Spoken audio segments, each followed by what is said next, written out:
부엌에서 성냥을 하나 허점에다 넣고 나가요. 보릿고개 때. 요즘엔 보릿고개라는 게 없지만은, 예, 보릿고개 때. 그러면 들판에 익지도 않았어요, 보리가. 푸른 이삭이야. 문자 그대로 푸른 이삭. 어? 그거를 따서 건불 위에다 올려놓고 태워요. 불에 말리는 거예요. 그러고서 그걸 손으로, 도리깨질 아니죠. 이거 하는 금이니까 손으로 디뎌요. 그러면 손이 새카매져요. 그리고 불면 어떻게 되는지 아세요? 그 푸른 보리 알갱이가 마치 에메랄드 알맹이, 작은 알맹이처럼 손바닥에 남아요. 그거 입에다 탁 털어넣어요. 그러면 얼굴이 이렇게 새카매지죠, 나중에. 참 고소해요. 허기진 배를 채우진 못하지만 그런 대로 여기가 돼요. 그걸 보리서리 한다 그래요. 그러니까 참외 열리고 수박 열릴 때 참외서리하고 수박서리 하면 도둑질이에요건. 근데 보리서리 하는 건 밭주인도 아무 소리 안 하는 게 통례였어요. 그 시대에는. 전혀 그런 거는 문제 삼질 않았어요. 보리삭 따먹어보면 얼마나 따먹겠어요. 그게 첫 열매들로 드려지는 거예요. 하나님께서는 우리가 인격적으로나 도덕적으로나 인간적으로 아주 완숙한 경지에 이르러서 아주 자랑스럽게 하나님께 드려지는 것을 원하지 않으셔요. 하나님께서는 우리가 덜 떨어지고 아직도 모자라고 미숙하고 덜 있고 형편없고 악하고 볼품없는 상태에서 지금 있는 그대로 이 상태로 그냥 부랴부랴 하나님의 제단에 올려놓기를 기다리셔요. 이게 첫 열매들로 드려지는 거예요. 순서하고는 전혀 상관이 없잖아요. 내용이지. 이건 너무나 평범한 성경 교리예요. 이거는 예수 그리스도께서는 의인을 부르러 오신 게 아니라 죄인을 부르러 오셨잖아요. 그렇잖아. 그냥 푸른 이삭 좋아, 덜 익어서 좋아, 그거 불에 태워. 햇빛에 말려. 그럴 시간 없어. 얼른 태워라. 그거 야 그냥 돌이키듯이 해. 그냥 흠씬 두들겨 패. 그래서 넉다운시켜. 너 자아를 완전히 버려. 죽여버려. 네 자아 옛사람을 완전히 다 죽여버려. 그리고 그리스도 안으로 들어와. 그러면 내가 너를 새로 낳을 거야. 새 피조물로 낳아줄게. 새 생명으로. 이게 성경의 교리 아니냐고. 이것이 첫 열매들로 드려지는 거예요. 그래서 그 유대인 14만 4천 명도 그같이 드려져서 여인들로 더럽혀지지 않은 동정들이 되었고, 그래서 첫 열매들이었어요, 그들이. 그리고 그리스도도 그같이 드려주셨어요.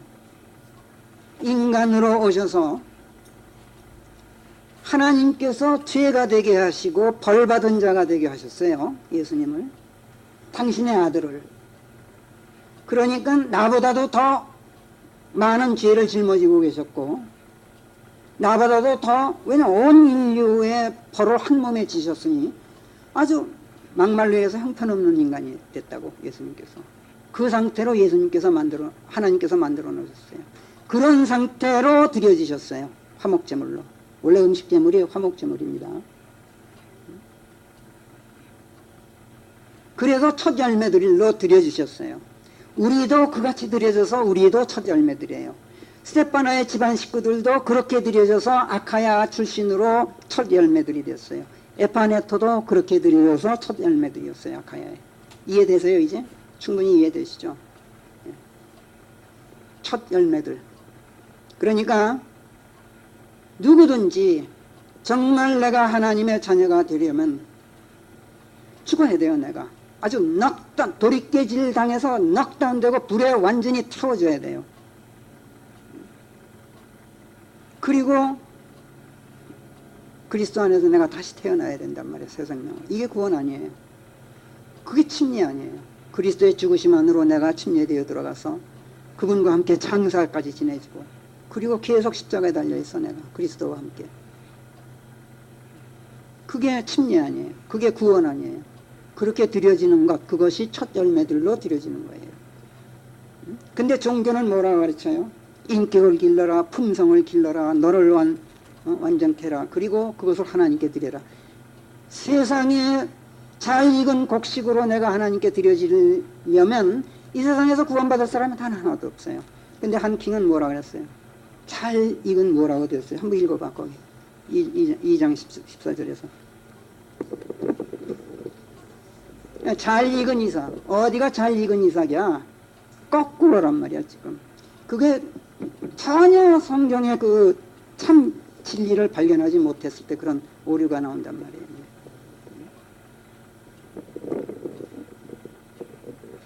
자, 사도 요한이 요한에서 셋째 하늘에 올라가 하나님의 보좌 앞에 있는 것을 본 유대인 14만 4천 명은 단순히 유대인이라는 이유만으로 민족적 구원으로 구속된 사람들이 아니라 우리들이나 마찬가지로 하나님과 어린 양께 첫 열매들이 된 사람들이에요. 종교도 버리고 자아도 버리고 옛사람을 완전히 버리고 그리스도와 함께 장사 지내진 사람들이란 말이에요. 이들은 대환란이 시작되자 자기네들이 교회 시대에 진작 그러지 못했던 것을 회개했을 거예요. 할 거예요. 자기네들을 우상숭배의 음행으로 몰고 갔던 그 못된 종교를 박차고 음행을 끊어요. 이들은. 그리고 자신들을 십자가에 달아 죽이고 그리스도의 죽으심 안으로 침례되어 들어가서 예수 그리스도와 한 몸이 돼요. 믿음. 그리고 이 믿음을 통해서 구원받는단 말이에요. 교회 시대 우리와 똑같은 방식으로. 그리고 그 환란 속에서도 짐승의 증표 거부하고 형상에 경배하는 거 거부하고 동정을 지켜요. 그리고 하늘로 올라왔어요. 이거를 사도 요한이 봤던 거예요. 자, 대환란 기간 중 그들에게 이런 기회를 주시는 것 역시 한 사람이라도 더 구원코자 하시는 하나님의 차비요 사랑이며 은혜라. 이걸 우리가 알아야 돼요. 요한계시록 6장에서 예수님께서 6번째 봉인을 여시자 큰 지진이 일어나요. 그리고 태양이 새카맣게 돼요. 달은 피처럼 돼요. 별들은 강풍에 무화과 나무 떨어지듯이 우수수 떨어져요. 여러분들 별이 떨어진다는 게 참 무슨 뭐 해리포터 뭐 읽는 것 같을 거예요. 근데 이거 실제로 있는 얘기예요. 지금도 일어나고 있어요. 천체에서는. 근데 그것이 이제 지구에서 그게 다 보이고 그런 대천재 이변이 지금 벌어져요. 하늘들이 두루마리처럼 도르르 말려서 사라지고 없어져요. 산들, 이 산이 절로 옮겨가고 저 산이 일로 가고 섬들, 모든 산들이 제자리에서 다 이상하게 움직이고 떠나가 없어져. 엄청난 규모의 우주적 대재앙 그리고 전 지구적 대재난이 벌어져요. 그게 6번째 봉인을 떼실 때 그래요. 7번째가 아닙니다. 7번째는 한참 뒤에 이제 여시게 돼요. 자, 이때 얼마나 괴로웠으면은 모든 사람들이 뭐 고관 대장이든 무슨 뭐 장군이든 무슨 왕들이든 모든 자들이 산속에 숨어서 산들더러 우리 위에 무너져 달라, 우리를 덮쳐달라, 하나님의 진노로부터 우리를 숨겨달라, 이렇게 아우성을 쳐요. 울부짖어요. 요한계시록 6장 12절에서 17절까지 보면 지상에 이런 무서운 천재지변이 펼쳐지고 있을 때 이제 또 땅에 네 바람을 붙잡고 있는 천사가 등장해. 땅을 파괴할 준비를 지금 하고 있어. 바다를 파멸로 이끌 준비를 하고 있어 지금. 근데 그때 다른 천사가 하나가 나타나서 잠깐 스톱 그래요. 근데 이 천사는 누구냐? 하나님의 인장을 가진 천사야. 하나님의 도장을 가지고 있어. 그래가지고 땅에 네 바람을 붙잡고 있는 천사가 이제 땅에 내려가서 땅을 멸할 준비를 딱 하는데 잠깐 그러고 스톱을 시켜요. 그러면서 뭐라 그러냐면 그 요한계시록 이제 7장으로 넘어간 장면이에요. 요한계시록 7장 3절에서 이런 얘기를 해요. 우리 하나님의 종들의 이마에 우리가 인장을 다 찍을 때까지는 하나님의 도장을 내가 이마에다 찍을 텐데 그때까지는 땅을 훼손치 말아라. 바다 훼손치 말아라. 나무들 훼손치 말아라. 좀 기다려라. 이렇게 지시해. 재앙을 보류시킨단 말이야. 왜? 이스라엘 12지파 중 하나님과 어린 양께 첫 열매들이 된 자들 14만 4천 명 이들에게 도장을 다 찍어 놓으려고. 그래서 재앙이 피해갈 수 있도록 만들기 위해서. 그리고 이들이 결국은 나중에 구속돼서 하늘로 올라간 거예요. 그리고 올라가서 7장 9절에 보면은 누구하고 합류를 하느냐면은 24만 4천 명이 하늘에 올라가서 9절에 이렇게 되어 있어요. 모든 민족들과 종족들과 백성과 언어들 출신으로 긴 흰 옷을 입고 손에 종려나무가지를 들고 보좌 앞 곧 어린 양, 그 어린 양 앞에 서 있는 큰 무리의 사람들과 합류를 해요. 그러니까 이들은 그럼 누굽니까? 그 어떤 장로가 요한계시록에 보면 24장로가 등장해요. 24장로가 등장해요. 그 이 장로들이 뭘 말하느냐? 그 나중에 제가 이제 또 요한계시록 이제 전체적으로 제가 한번 강해 설교할 때가 있을 거예요. 아직 기다리고 있는 중에 저도. 왜? 여러분들이 충분히 그걸 이해할 수 있는 단계까지 이제 왔다고 저는 이제 봐요. 이제 요한계시록 강해 설교해도 될 때가 왔다고 저는 판단하고 있어요. 이제 아마 시작될 거예요. 언젠가. 자, 보세요. 한 장로가 사도 요한에게 물어요. 너 이들이 누군지 아니? 그러니까 14만 4천 명이 합류한 사람들, 어떤 사람들? 손에 종려나무를 들고 보좌 앞에 서 있는 사람들. 그냥 모든 민족들 출신이에요. 이들이 누군지 아느냐 이렇게 물으니까 어르신 저는 모릅니다. 어르신께서 아십니다. 가르쳐 주십시오. 그러니까 뭐라 그러냐면 제가 좀 생략하겠어요. 그 7장 11절부터 쭉 나오는 얘기인데 지금 시간을 절약하기 위해서 이야기를 제가 꾸며서 설명드리는 거예요. 그러니까 그 장로가 뭐라 하냐면 이들은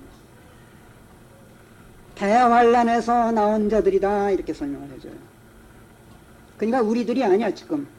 14만 4천 명이 하늘에 올라가서 합류한 사람들, 이방인 출신 성도들이에요. 하늘에 올라와 있는. 누구하고 합류했느냐면 대환란 때 구원받은 이방인 출신 사람이에요. 이것도 구별할 필요가 있는 거는 나중에 설명을 할게요. 오늘은 일러야지. 결론부터 얘기해 본다면 그래요. 힌트를 드릴게. 우리는요, 하늘에 올라가서 신분이 틀려요. 똑같은 방식으로 구원받았다 하더라도 대환란 때 구원받는 사람들하고 우리하고는 신분이 틀려요.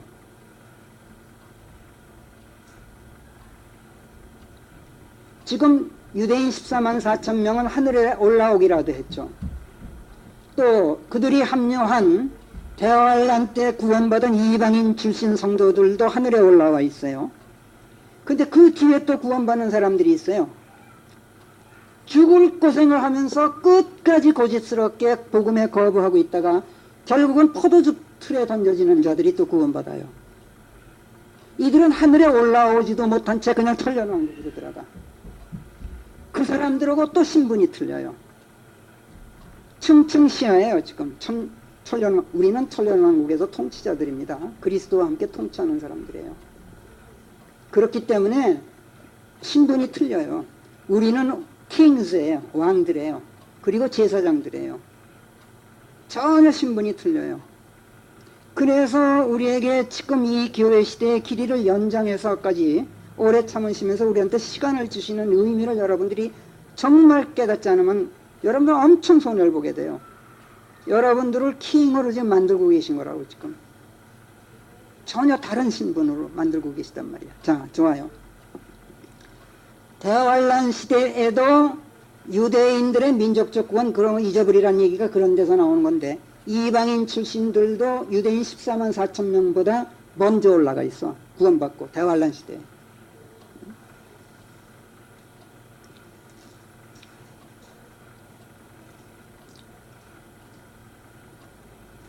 14절을 한번 보세요. 7장, 요한계시록 7장 14절. 제가 확인을 하기 위해서. 13절을 내가 읽을게, 13절. 그러자 장로들 중 하나가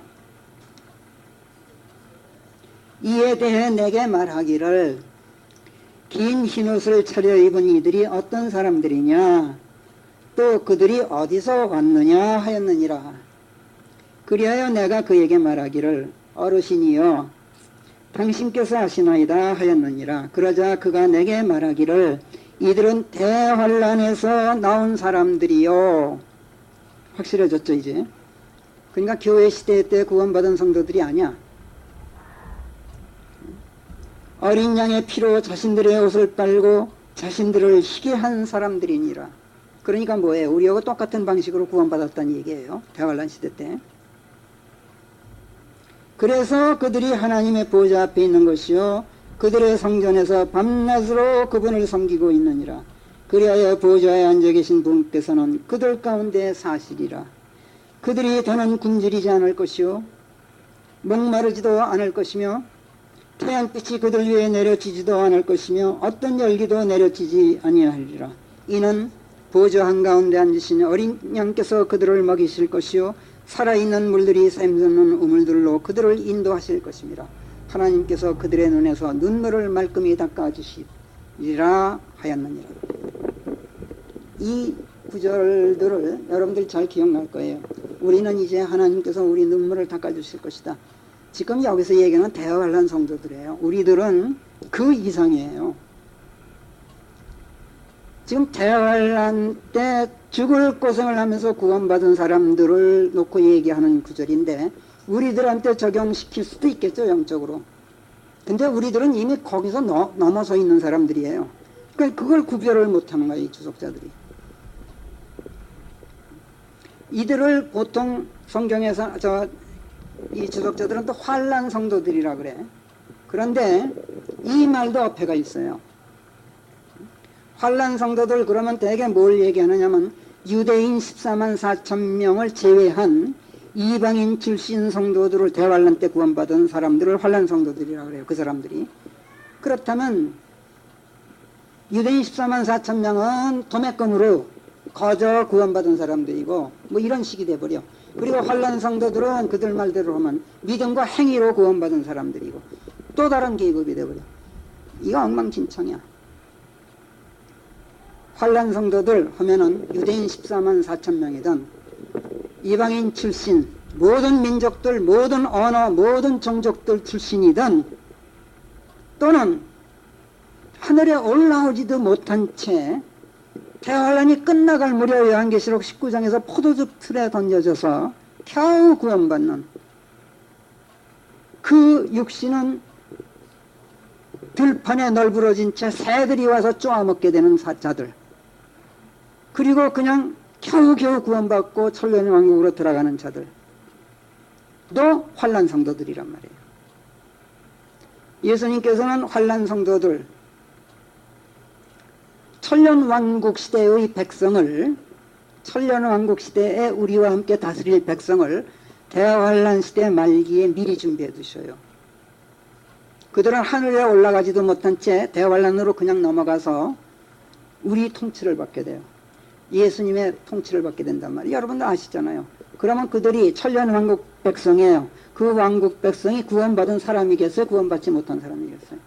있을 수가 없죠. 구원받지 못한 사람이 어떻게 천년 왕국 백성이 되느냐고. 그래서 대환란 시대 때 준비를 시켜. 근데 준비시키시는 방법이 두 가지예요. 요한계시록에 보면 포도즙 틀에 던지는 방법이 있고 낫으로 베는 방법이 있어요. 나중에 이제 또 보겠어요.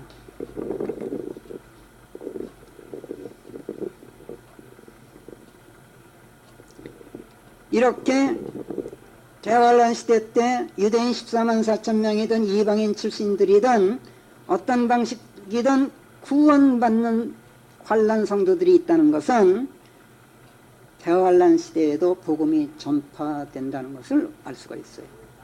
아닌 게 아니라 이제 조금 보면은 사도 요한이 복음 전파를 위해서 땅으로 내려가는 천사를 보게 돼요. 그러면서 그 천사가 지상에 내려와서 복음을 전하는 내용, 보내는 경고, 이것이 요한계시록 14장에 자세하게 나와요. 이제 이따 보겠습니다. 우리 사실 몇 년 전에 다 본 거예요. 다시 새롭게 하는 거예요, 지금. 보세요. 요한계시록 14장 6절 한번 가보세요. 수단 6절. 나는 또 땅에 사는 사람들과 모든 민족과 족속과 언어와 백성에게 전파할 영원한 복음을 가지고 하늘 한가운데를 날아가는 또 다른 한 천사를 보았나니, 이렇게 돼 있죠. 보세요. 복음을 들고 또 어떤 천사가 하늘을 지금 날아가고 있어. 지상으로 내려가는 거예요. 그래서 지상에 영원한 복음이 전파돼요. 복음의 내용이 뭡니까? 7절. 큰 소리로 말하기를 하나님을 두려워하고 그분께 영광을 드리라. 이게 무슨 얘기예요? 너희들 종교 버려라. 우상 버려라. 너희가 두려워할 하나님은, 신은 하나님이다. 영광 돌릴 분은 그분이지 너희가 생각하는 그 하나님이 아니다. 지금 그렇게 복음의 내용에 지금 이는 그분의 심판의 시각이 임하였습니다.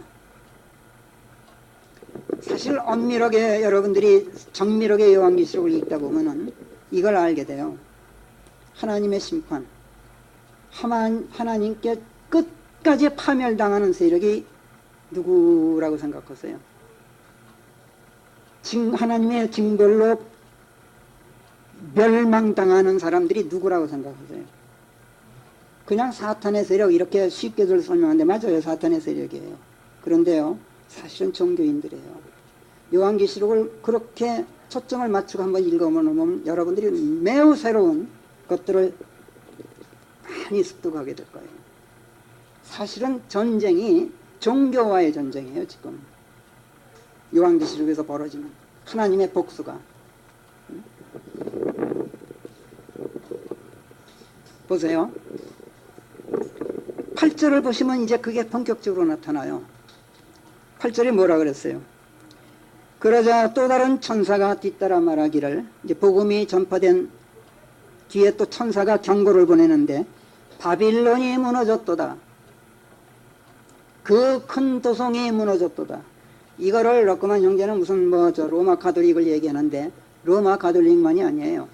모든 종교의 본산이 무너진 걸 선포하는 거예요. 지금 이는 그녀가 모든 민족들로 하여금 그녀의 음행으로 인한 진노의 포도주를 마시게 하였습니다. 바빌론이 무너졌다. 큰 도성이 붕괴되었다. 종교의 근원, 종교의 본산, 종교의 뿌리가 뽑혔다는 것을 선포하는 말씀이에요. 지금.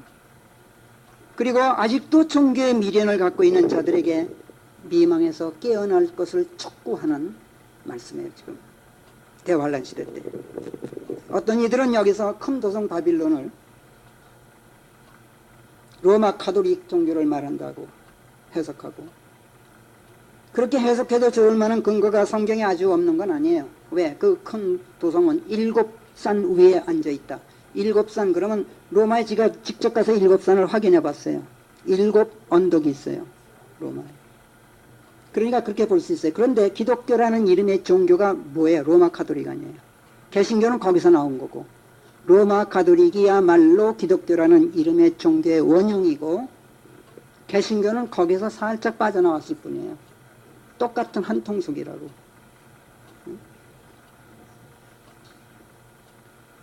유대교도 마찬가지. 그래서 로마 가톨릭뿐만 아니라 로마 가톨릭에서 갈라져 나온 개신교, 유대교, 더 넓게는 유일신을 섬긴다는 이슬람교까지. 그러니까 이 세상 종교 중에서 여러분들 유일신을 섬기는 종교는 딱 4가지가 있어요. 로마 가톨릭, 개신교, 유대교, 이슬람교. 사실은 이 4개만이 종교예요. 왜? 그나마 유일신을 섬기기 때문에. 그 유일신을 인간의 부속물로 전락시켜서 그렇지 어찌됐든 유일신을 섬겨요. 잡신들이 없어. 이 네 종교에는. 그럼 불교는 종교가 아닙니까? 저는 종교라고 생각 안 해요. 세상에선 종교를 인정해줘요. 무슨 브라만교니 무슨 힌두교니 유교니 뭐 천도교니 도교니 전부 종교로 넣어주는데, 종교일 수 없는 게, 이런 종교에는 예를 들면 불교 절대자가 없어요. 석가모니는 인간이지 절대자가 아니잖아요. 부처, 사람이 전부 부처가 되게 돼 있어요. 그래서 살아있을 땐 보살님이라 그러고 죽으면은 이제 부처로 뭐 어떻게 됐다 이렇게 얘기를 해요. 부처가 따로 있나? 이게 불교 경전에 나와요. 부처가 따로 있나? 없어. 절대자가 없으면 종교가 아니에요. 유일한 절대자. 그러니까 없으면 종교가 아니란 말이에요. 그러면 우리 신앙은 어떻습니까? 그리스도 신앙, 성경적 그리스도 신앙. 우리도 절대자 하나님을 모시고 있기 때문에 우리도 종교인가? 아니요. 우리는 하나님을 인간의 부속물로 전락시키질 않아. 나를 복되게 하고 내 이 속세에서의 행복을 위해서 사용되는, 이용되는 하나님이 아니야. 우리 하나님은 우리를 복되시게 하고 우리에게 필요한 모든 것을 채워주시지만은 그분은 우리가 그분 안에 완전히 맡길 때에만 그것을 해주시지, 내가 이렇게 섬기니까 당신은 나를 이렇게 도와줘야겠어 이러면 하나님은 절대로 돕지 않으시는 분이야. 그게 우리 하나님이야. 그래서 기독교라는 이름이 말하는 종교하고 우리는 전혀 차원이 틀려요. 그래서 이 종교는 인간의 욕망, 자아를 버리지 못하는 게 첫째고, 두 번째는 세속을 버리지 못하고, 우리도 내세를 믿어요. 맞아. 알고 있어. 근데 그 내세가 이 세속의 연장성산에 있어요. 종교인들은. 이 다음 하늘나라는 이 세상의 연장성산에 있단 말이에요. 전혀 우리하고 틀려요. 개념이. 그리고 하나님을 이 욕망을 충족시켜주고 충족시켜주는 액세서리에 지나질 않아. 자아를 버리질 못하기 때문에. 이게 종교의 한계예요. 그리고 종교가 하는 일이 그거고 종교의 가치가 또 거기에 있어요. 그런 대로 가치가 있단 말이야. 근데 그걸 뛰어넘지 못하면 구원에 이르지를 못해요. 그게 문제란 말이에요. 이 종교인들을 본격적으로 상대하시는 기간이 대환란 기간이에요. 하나님께서.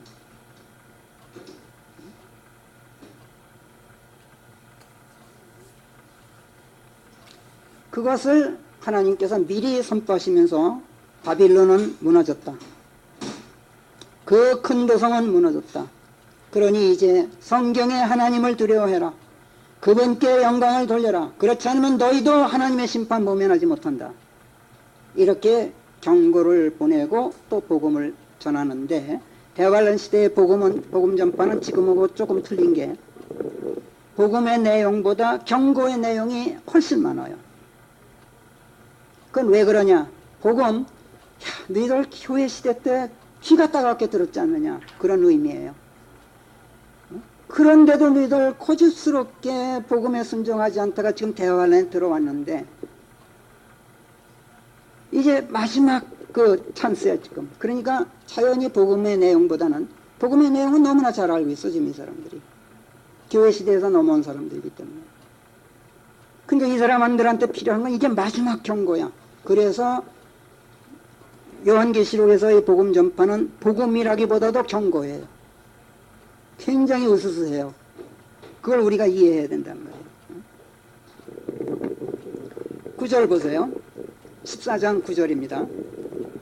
그러자 세 번째 천사가 그 뒤를 이어 큰 소리로 말하기를, 만약 어떤 사람이라도 그 짐승과 그의 상에 경배하고 또 자기 이마나 자기 손에 그의 증표를 받으면 그는 하나님의 진노의 포도주를 마셔야 하리니 그 포도주는 희석되지 않은 채 그분의 분노의 잔에 부어진 것이라. 그는 어린 양께서 임재해 계신 가운데 거룩한 천사들이 있는 자리에서 불과 유황으로 고통을 당해야 하리라. 그런데 그들의 고통의 연기가 영원 무궁토록 피어오르나니 그 짐승과 그의 형상에 경배한 자들, 그리고 누구든지 그의 이름의 증표를 받는 자들에게 반낮으로 안식이 없느니라. 결국은 종교는 이렇게 된다는 얘기예요. 종교인들은. 여러분들 형상에 경배하는 자들이 누구겠어요? 그 종교인들이에요. 짐승의 증표 받는 거 종교인들이에요. 대환란 시대 때. 결국은 적그리스도인들은 종교를 앞세워서 사람들을 옥죄게 돼 있단 말이에요. 아무튼 이처럼 복음의 내용에 앞서서 경고들이 넘쳐나요. 요한계시록에서는 12절 성도들이 인내하는 까닭이 여기에 있고, 성도들이에요. 지금 이미 대환란 시대 때 구원받고 성도들이 되었어요.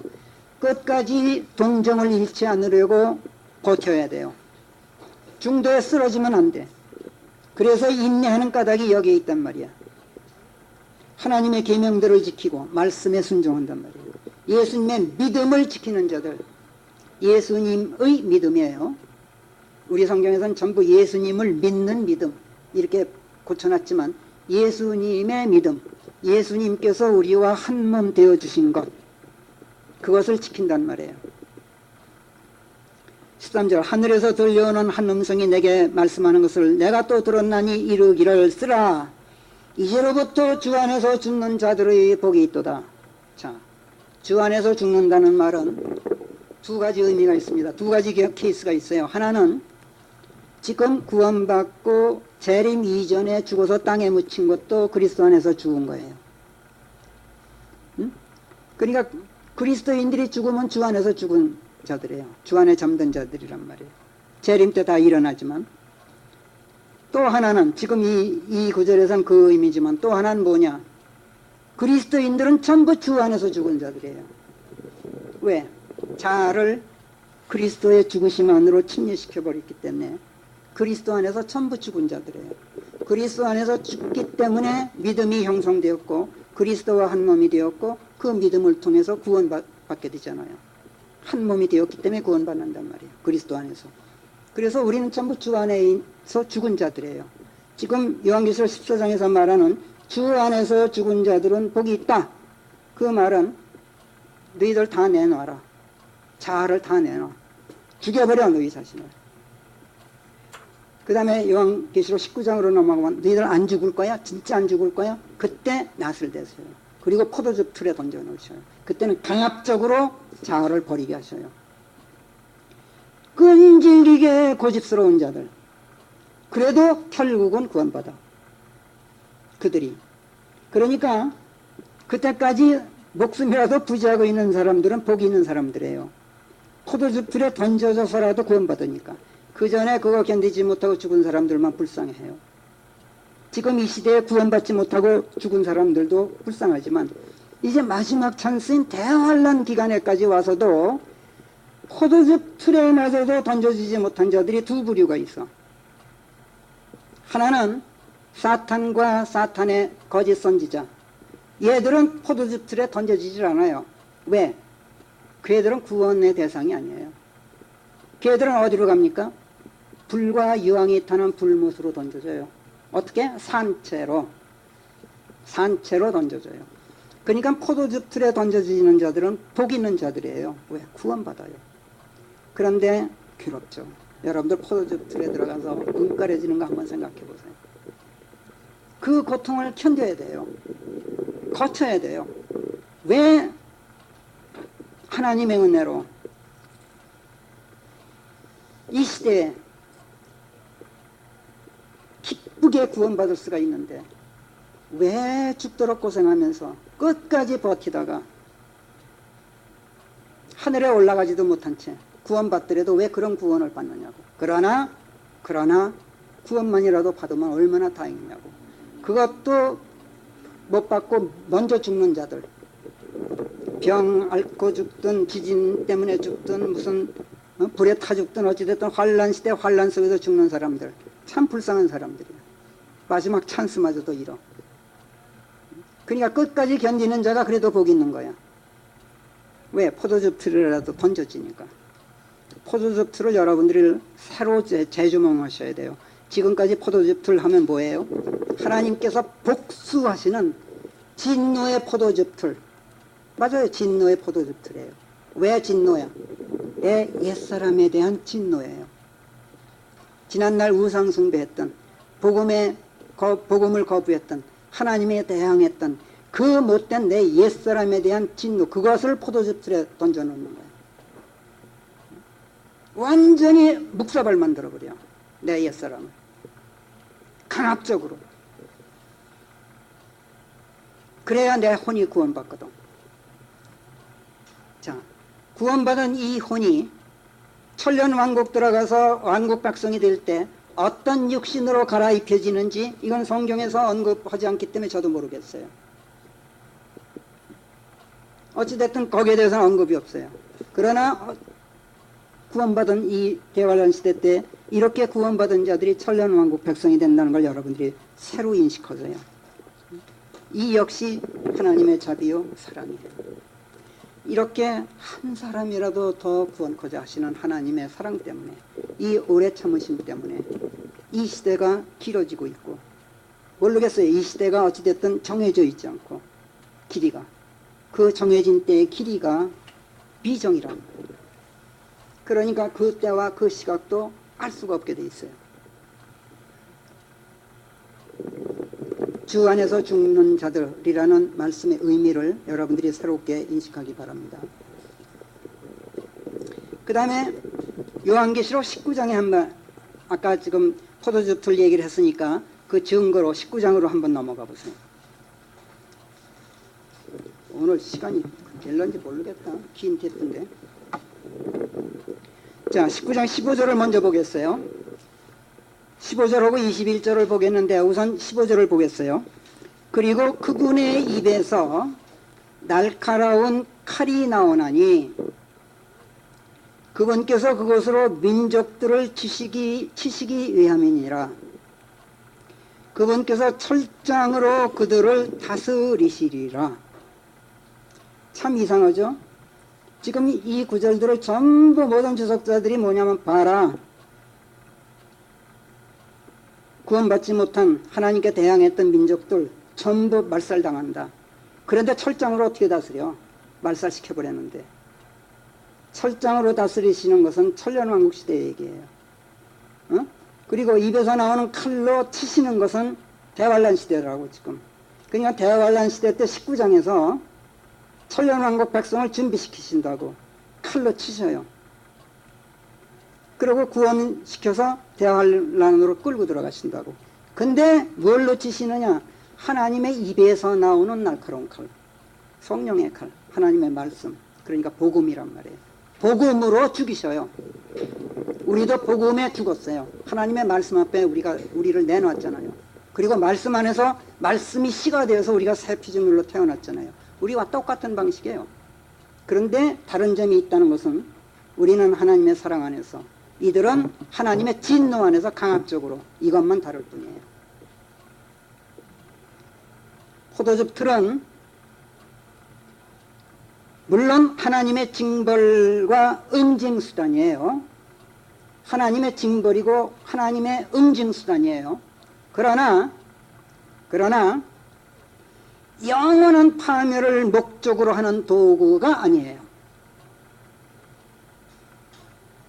응징과 징벌의 수단이지만 영원한 파멸을 목적으로 한 도구, 하나님께서 영원한 파멸을 위해서 사용하시는 도구는 아니란 말이에요. 포도즙들은. 하나님께서 영원한 파멸을 목적으로 사용하는 도구는 하나밖에 없어요. 불못이에요. 그게 Fire Lake, 불못. 포도즙들이 아니에요. 바로 앞에서 하나님의 말씀에 죽임당하는 것이 구원이라고 그랬어요. 구원은 하나님의 말씀에 죽임당하는 것이라고 그랬어요.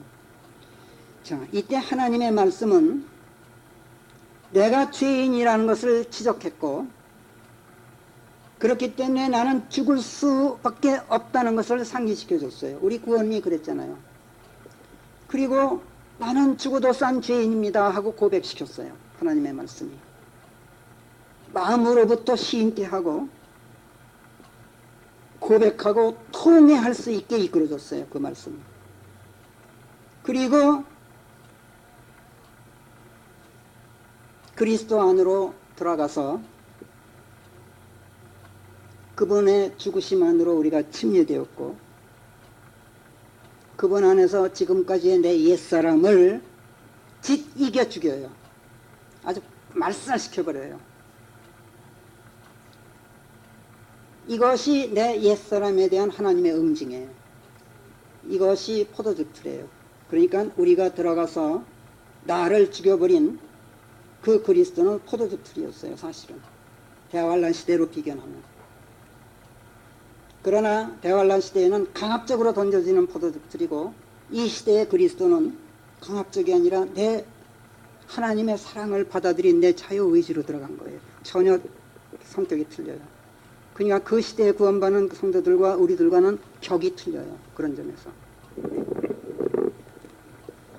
아무튼 내 옛사람에 대한 응징수단이에요. 포도즙틀은. 하나님의 말씀도 마찬가지예요. 내 옛사람에 대한 응징수단이에요. 말씀이 포도즙틀이 되어준 셈이에요. 그러나 나를 영원한 파멸 속으로 몰아넣으려고 사용된 도구는 아니었잖아요. 말씀이. 그 반대였잖아요. 포도즙틀도 마찬가지. 나를 그리스도 안에 놓고 포도즙틀 밟듯이 아주 이겨 버리신 다음 하나님께서는 어떻게 하셨어요? 나를 그리스도 안에서 살려일으키셨죠. 그렇잖아. 이때 다시 살아난 나는 이전의 나와는 전혀 다른 새로운 피조물이야. 어떤 점에서 달라요? 어떤 점에서 달라요? 새 사람이 옛사람하고. 뭐니 해도 유전 형질이 틀려요. 내 옛사람의 유전 형질은 아담에게서 받은 거 아니에요. 근데 새로 태어난 새 피조물로서의 내 새 사람의 유전 형질은 하나님의 유전 형질이에요. 우린 이건 뭐 너무나 잘 배웠어요. 죄로 물들어 있어서 반드시 죽도록 되어 있는 아담의 유전 형질이 아니라 그리스도 안에서 일으켜진 우리 새 피조물로서의 내 새 사람의 유전 형질은 말씀이 씨가 되어서, 영원히 썩지 않는 말씀이 씨가 되어서 영원히 썩지 않는 생명으로 태어난 유전 형질이란 말이에요. 절대로 죽지 않고 썩지 않는 영원한 유전 형질을 가지고 있어요. 이게 옛사람과 지금 이 새 사람의 하늘과 땅 차이의 다른 점이에요. 그래서 하나님의 말씀은 나를 이겨 죽여버리는 수단이긴 했지만 나를 영원한 파멸로 몰아넣는 목적으로 사용된 도구가 아니라 정반대로 나를 영원히 살려놓기 위한 도구로 사용된 거예요. 15절 다시 읽을게요. 그리고 그분의 입에서 날카로운 칼이 나오나니 이는 그분께서 그것으로 민족들을 치시기 위함이니라. 그분께서 철장으로 그들을 다스리시리라. 그분께서는 또 전능하신 하나님의 격렬하심과 진노하심의 포도즙틀을 밟으시리라. 그러니까 무시시해요. 지금 아주 격렬하고 무시무시한 어휘로 되어 있어요. 지금 이 말씀이. 그러니까 하나님의 참혹한 복수가 펼쳐지는 장면을 연상케 해요. 그러나 예수님의 입에서 나오는 날카로운 칼은 히브리서 4장 12절에서 말하는 양날 가진 칼이에요. 에베소서 6장 17절이 말하는 성령의 칼이란 말이에요. 곧 하나님의 말씀들이에요. 그래서 하나님의 예수님의 입에서 나오는 칼이라 그래요. 말씀이란 말이에요. 그 포도즙 틀이 하나님의 격렬하심과 진노하심이 아주 잔뜩 응축되어 있는, 하나님의 진노가 잔뜩 응축되어 있는 포도즙 틀이야. 왜 그런가? 이유가 너무나도 자명하죠. 이미 설명드렸죠. 하나님의 자비와 사랑이 온 세상에 펼쳐지는 가운데 누구든지 지금 죄를 자백하고 예수 그리스도를 믿고 의탁하기만 하면 구원에 이를 수 있는 이 은혜 시대, 이때 복음에 순종하기를 거부하고 대환란 시대로 들어와서까지도 끝까지 완악한 가운데, 요한계시록 19장이면 지금 이제 세상이 끝날이 내일 모레야. 지금 그때까지 짐승에게 무릎 꿇고 짐승에게 경배하고 있어. 지금 하나님한테 등 돌린 채. 그러니 하나님의 진노가 얼마나 쌓이고 쌓였겠느냐고. 지금 그러니까 진노의 포도즙 틀이야. 그래서 그리스도의 입에서 나오는 칼, 즉 하나님의 말씀들도 지금처럼 온화하고 부드럽고 따뜻하다기보다는 그 시대에는 날카롭고 격렬하고 무섭고 신랄할 수밖에 없어요. 같은 복음이라도 틀려요. 그래서 경고로 가득 차 있는 거예요. 그 복음이. 대환란 시대에는. 그러나 그 날카롭고 격렬하고 신랄한 그 음성 가운데 그 안에 하나님의 자비가 있고 또 사랑이 있어요. 진노하시지만 그 진노 속에 그들을 강압적으로라도 구원코자 하시는 하나님의 자비가 있다는 말이에요. 사랑이 있다고. 대환란 막바지 바야흐로 세상 종말이지의 코앞에 다가왔는데 이 시점에 이들을 구원으로 이끌지 못하면 그들을 멸망하는 세상과 함께 영원한 멸망으로 몰아넣어야 돼. 하나님은 얼마나 다급한지 몰라. 하나님께서 지금 막바지야. 하나님이 초조해 지금.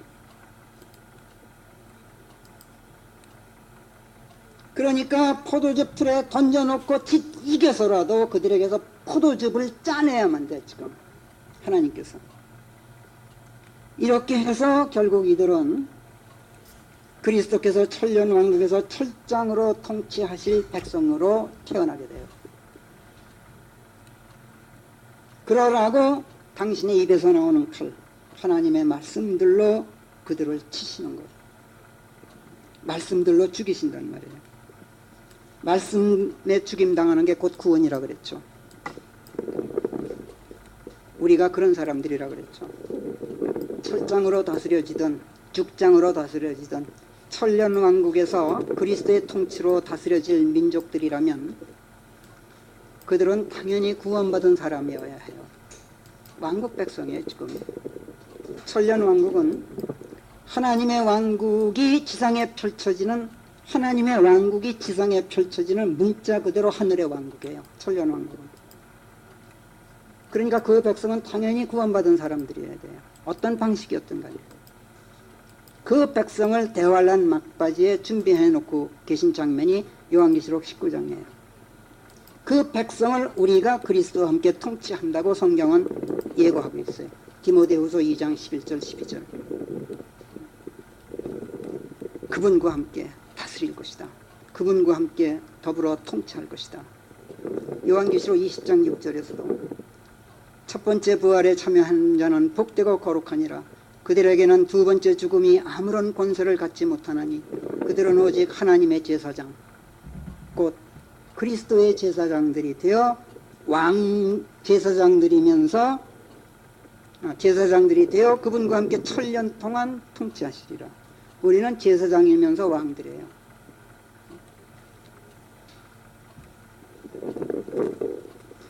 베드로전서 2장 9절 왕 같은 제사장이라고 번역된 거. 왕 같은 게 아니라 왕으로서의 제사장.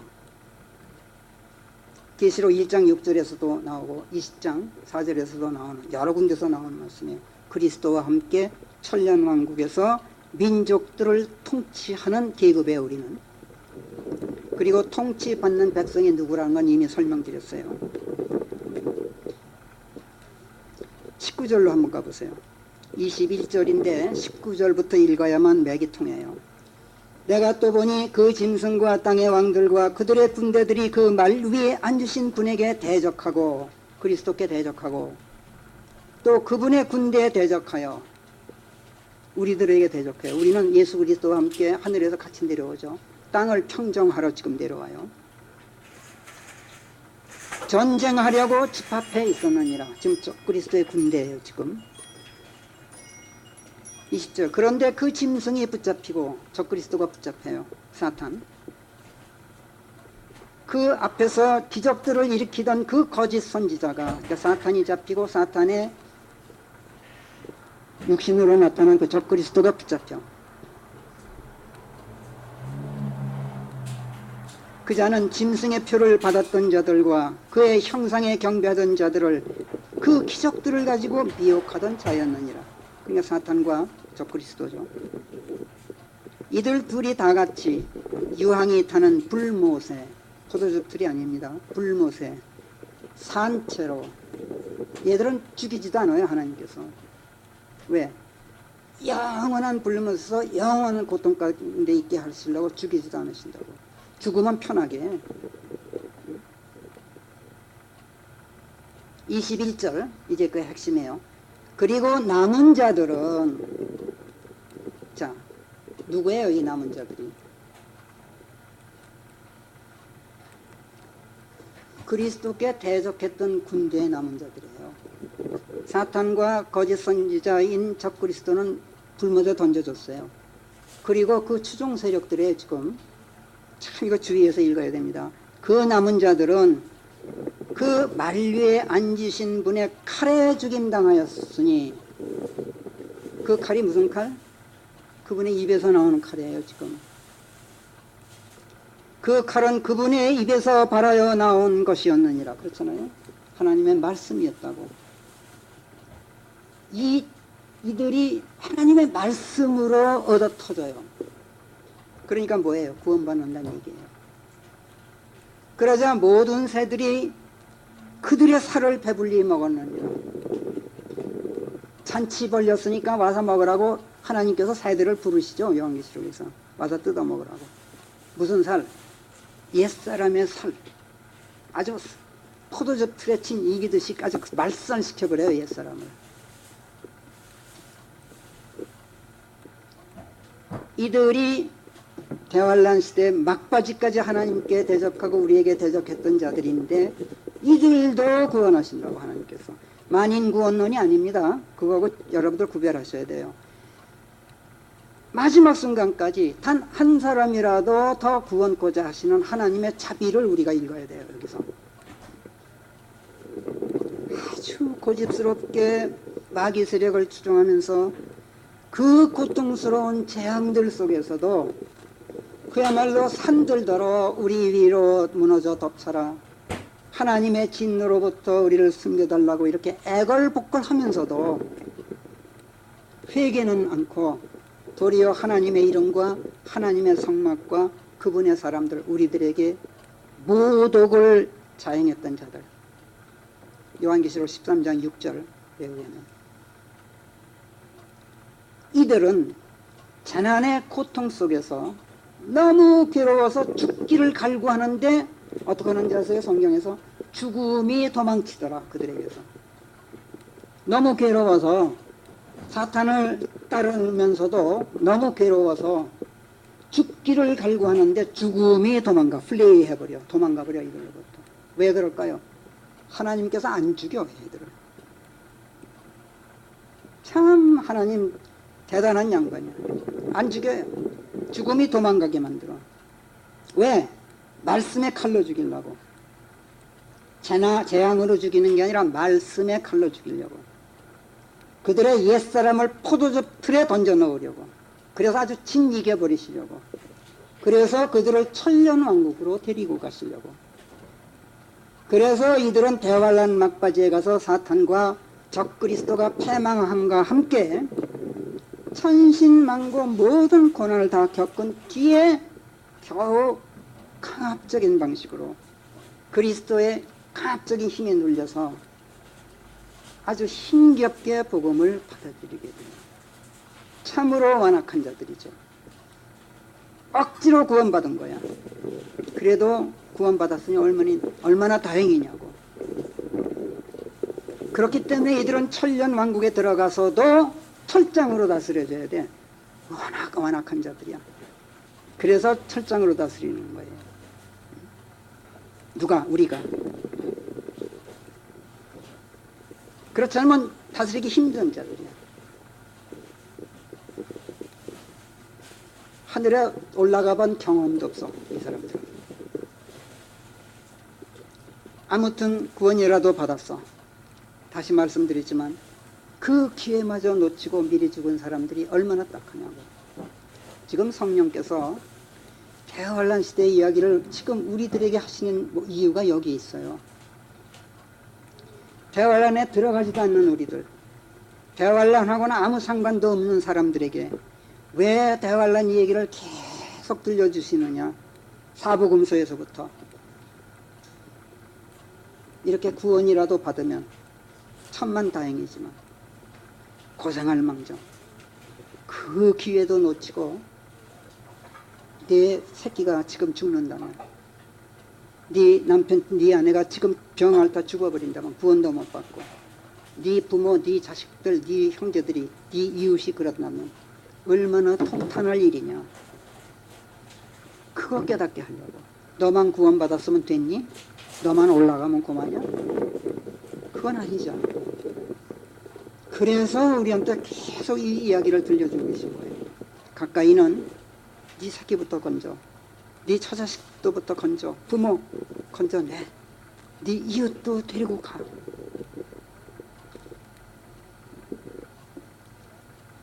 이거를 깨달으라고 계속 우리들에게 이 이야기를 들려주시는 거예요. 그러면서 여러분들 이제 다음 시간에 제가 하겠습니다. 깨어있으라. 마지막 때가 다 됐다. 그날이 지금 임박했다. 깨어있으라. 여러분들 깨어있는 게 어떻게 하고 있는 게 깨어있는 것 같아요? 난 그거 여기 앉아있는 사람들 그거 성경적으로 대답할 수 있는 사람 없는 것 같아. 나도 얼마 전까지 몰랐어. 깨어있는 게 뭘까? 정신 바짝 차리고 깨어있으라. 어떻게 하고 있는 게 깨어있는 것인가? 성경에 명확하게 나와 있어요. 어떻게 하는 것이 깨어있는 것인가가.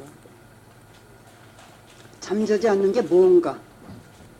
이거 아는 사람들이 없어. 그러니까 모르면 어떻게 돼요? 관념하되 멍하니 그냥 허구가 돼버려. 그러면 내 생활에 전혀 반영이 안 돼요. 관념은. 그래서 명쾌하게 성경이 말씀하는 깨어있음, 이걸 알지 않으면 안 돼요. 물론 우리는 먼저 배웠어요. 깨어있으면 기도다. 좋아요. 기도가 뭐냐? 그것도 배웠어. 하나님과 튜닝되어 있는 거다. 튜닝되어 있는 게 뭐냐? 이렇게 캐 물어가면 결국은 성경이 대답하는 말이 최종적으로 나와요. 다음 시간에 제가 그걸 하겠어요. 여러분, 첫째, 우리들 자신을 되돌아봐요. 정말 구원받았어요? 좋아. 정말 구원받았다면 다시 오실 그분을 맞을 준비는 충분히 되어 있어요? 이거 성찰해 보라고. 그리고 조금이라도 더 그리스도 형상에 일치해 있으라고. 그래서 주님 앞에서 부끄러움 당하지 않게 되라고. 그 시간을 지금 우리한테 주고 계셔요. 이 시간 여러분들 절대로 놓쳐서는 안 돼요. 둘째는 내 처자식, 내 이웃, 내 친지들, 내 형제들, 한 사람이라도 더 구원코자 하시는 하나님의 뜻, 그 뜻에 호응해서 우리가 한 사람이라도 더 구원으로 이끌 수 있는, 그래서 함께 하늘로 올라갈 수 있도록 하려고 그 시간을 지금 우리에게 주고 계신 거예요. 그래서 하나님께서 조금이라도 더 오래 참으시면서 대화환란 이전 지금 이 시대에 그 길이를, 교회 시대의 길이를 아직도 확정해두지 못하시고, 그래서 그리스도께서 오실 그 날들, 그 날과 그 때까지도 명확히 밝혀지 않으시는 가운데 기다리고 계셔요. 지금 이것을 우리는 은혜로 알아야 돼요. 이게 은혜라고. 우리에게 성찰의 시간을 주고 계신 하나님의 이 오래 참으심. 성경에서는 이게 너의 구원으로 알아라고까지 지난주에 우리가 살펴봤잖아요. 그렇게 말씀할 정도까지 이 오래 참으심이야말로 우리에게 베푸시는 가장 큰 은혜예요. 지금 우리에게. 정말이지 놓치지 마세요. 이 은혜. 그렇다면 우리가 성찰해야 될 것이 무엇인지 이제 여러분들이 알았어요. 사람마다 다르겠죠. 성찰의 내용이. 그러나 공통점이 하나 있어요. 이게 뭐냐? 이게 에베소서 4장에서 말씀하는 건데, 옛사람을 완전히 벗어 던졌느냐 하는 것이 모든 그리스도인들이 성찰해 봐야 될 공통점이에요. 에베소서 4장 20절부터 24절까지 그러나 너희는 그리스도를 그렇게 배우지 아니하였느니라. 너희들 그리스도 어떻게 배우는지 아니? 이걸 한번 생각해 보라는 얘기예요. 진리가 예수님 안에 있는 그대로 너희가 그분께 듣고 그분께 가르침 받았다면 말이라. 그렇다면 그리스도를 너희들 이렇게 배우질 않았다.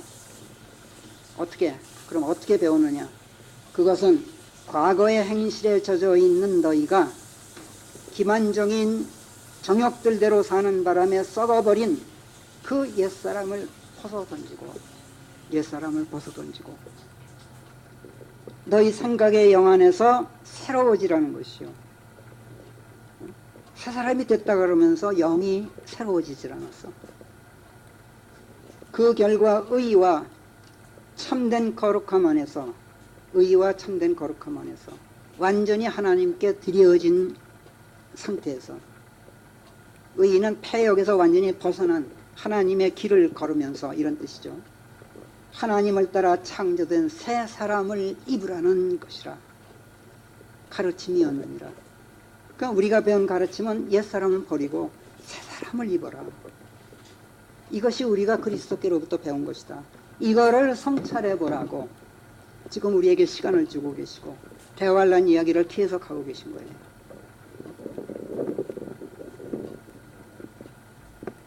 우리가 배운 가르침대로 되었다고 확인될 때, 아, 우리가 이렇게 배웠는데 우리가 이렇게 되었구나.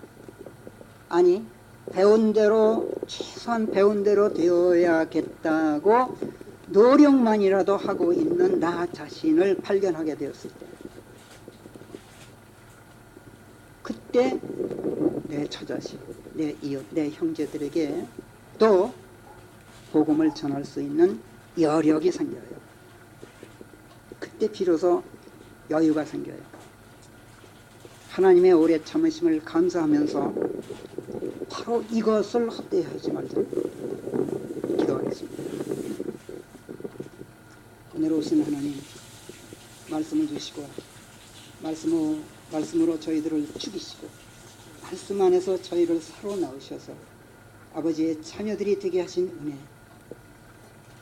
또 말씀 안에 거해서 세상에 매달려 있지 않게 하시고 세상 끝날을 바라보며 다시 오실 주 예수 그리스도를 기다리는 가운데 믿음을